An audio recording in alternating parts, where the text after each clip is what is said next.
Najväčšia výstava občianskeho združenia Vedecká hračka z Banskej Bystrice zavítala aj do nášho mesta. Kultúrne a turistické centrum v Bardejove v priestoroch Galérie Poľsko-Slovenského domu na Radničnom námestí 24 prezentuje zaujímavú interaktívnu výstavu vedeckých hračiek s názvom Koleso. Výstava má viac ako 10 rokov a videlo ju už množstvo ľudí. Každá hračka má svoje kúzlo a verím, že deti ho objavia. No napríklad s tým toto nepoznali a pritom je to typicky slovanská hračka.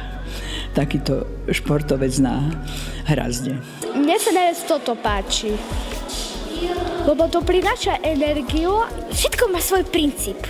To je zaujímavé na to. Napríklad toto funguje tak, že keď jedno pustíte tak sa to tak ako keby hrá spolu. Zbožňujem tú výstavu, tu, čo je všetko. Sú to hračky zo všetkých oblastí fyziky, aj z oblasti elektriky, kde je to koleso možno vrele častejšie. Proste je tu zastúpená predovšetkým samozrejme mechanika, lebo koleso je o točení, o svojom pohybe. Ale máme tu aj hračky, ktoré sú zvukové, magnetické. No a veľmi veľa ich je venovaných samozrejme autičkám. Čo zaujímavé tam vidíte? Ja tam vidím také ako keby vzory a pre mňa to je veľmi zaujímavé.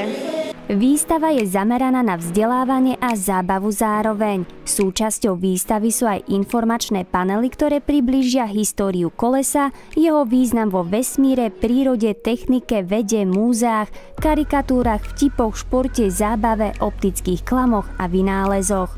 Všetky naše výstavy sú určené predovšetkým rodinám, pretože to je najväčšie kúzlo, že tá hračka zbližuje generácie. Že starý otec spomína na to, ako kradol guľky do kiliklaku.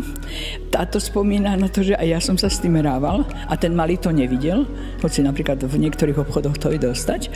A tam sa to naučí. To odovzdávanie, to je pre mňa najväčšia sila našich výstav. Edukatívna výstava ponúka 112 hračiek, ktoré si môžete prísť pozrieť a hlavne vyskúšať do 15. februára. Mne sa páčilo najviac taký červený vták, ktorý ho si dáte na ruku a on vám drží. Ako hodnotíš túto celú výstavu? Obohatila ťa?